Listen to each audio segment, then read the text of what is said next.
So before we heard the new information on Saturday about Charlie Kirk's about the alleged assassin, we have to say that because for legal reasons, the alleged assassin, whose name we won't be saying over and over again because I'm not interested in rewarding a mentally ill man looking for attention. The left and the media they own bent over backwards trying to position him as MAGA. After all, the shooter, yes, as of now, he's alleged.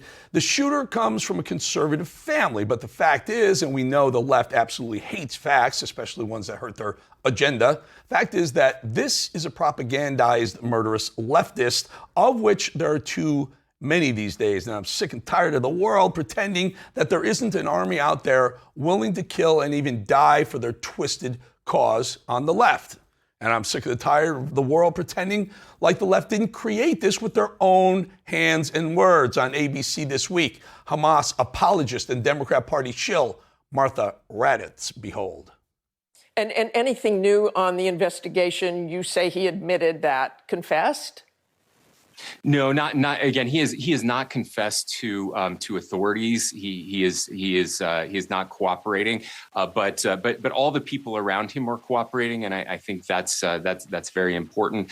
There were reports yesterday that we can confirm that his roommate was indeed a boyfriend who is transitioning from male to female. That's information that the FBI had mentioned yesterday. We can confirm that as well, and that he is cooperating with authorities as well. Sitting through that, watching Governor Cox detail those facts about the shooter's roommate and boyfriend must have been extremely difficult for Democrat Party agent Raddatz. Our thoughts and prayers are with Martha and her entire army of America-destroying leftists at this time as they process the fact that yet another murder of an innocent person is a culmination of years of pushing the sick and twisted trans agenda. We're learning more and more by the minute, but what the FBI is uncovering leads to far more than a lone psychopathic hunter. He was part of a community looking to kill. Charlie Kirk was assassinated by a far-left terror cell. That is the latest theory after more revelations unfolded with multiple connected pro-trans accounts claim they knew of the assassination before it occurred. And those appear connected to Tyler Trans's partner. The trans guy, the trans partner. And the shooter's trans partner apparently engaged in a healthy dose of grooming young kids, giving them instructions on how to take injectable hormones and hide it from their parents. On this little reported ditty, the shooter's other lover, the other lover, is not the first time that these kinds of trans cults have coordinated to hurt and kill. And speaking of another cult looking to hurt and kill, two suspects, 58-year-old Adib Nasir and 31-year-old Adil Nasir, Justice Ama Nasir, were arrested in Salt Lake City in Utah, get this, for placing a failed bomb under a Fox News van, a media van covering the assassination of Charlie Kirk.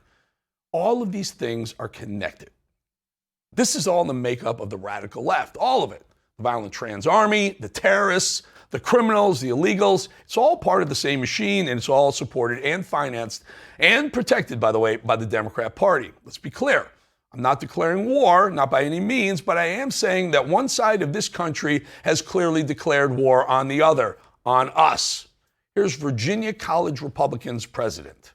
Political violence is so corrosive for our country because it fills all of us with suspicion, with distrust, and with hate.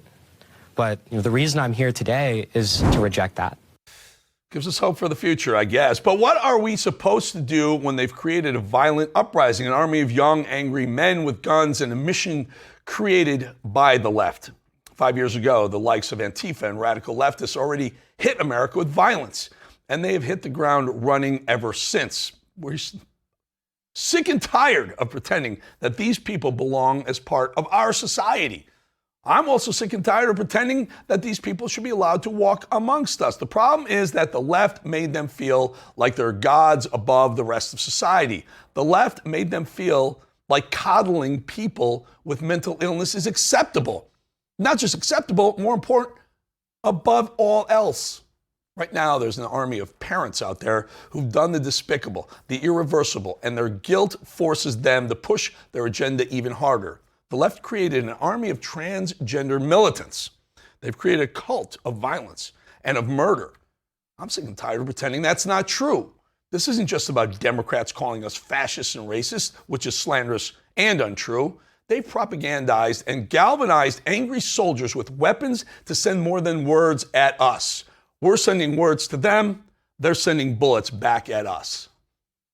And while we're at this point, since I promised last week that Irina Zarutska will not have died in vain, that we'll make sure that her gruesome murder would lead to change, the left have also created an army of career criminals released to our streets, free to murder the innocent at will. An entire army of killers, courtesy of the Democrat Party. And now, and until they come out and admit that and promise to become beacons of change, they are complicit in every single murder. About something coming, yes, you know what it is? It's called The Edge. It's coming soon, a couple of days from now, on Thursday. You're going to see what it is. Maybe tomorrow, maybe Wednesday, we'll release a little bit more, but watch. After baseball, I came here, Wall Street. Every second, pressure. Every decision, a bet. Some guys broke, some ran. I didn't. Pressure's not the enemy, weakness is. You either rise through the fire or get left in the ashes. That is the edge.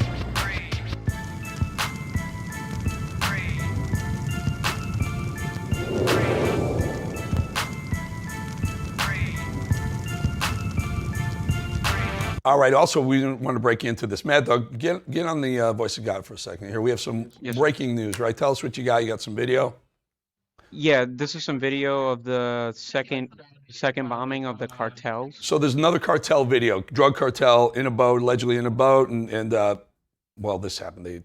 I guess they eliminated. Let's show the video. Boat's kind of hanging out there in the water, and you're going to see the aftermath of this. Do we know where this is from? A Truth Social, Mad Dog? Do you know where this is? What sea this is? What body of water? There it is. There it is. So, yeah, Mad Dog, you said Venezuela, similar to where the first one was. Okay. So I guess the Trump administration is telling those folks who choose to, narco-terrorists, as he calls them, you choose to do that, you want to FA, you're going to FO, find out. And a couple of boats have found out so far. Okay, we good? We got to go to break. We'll be back in 2.5 minutes.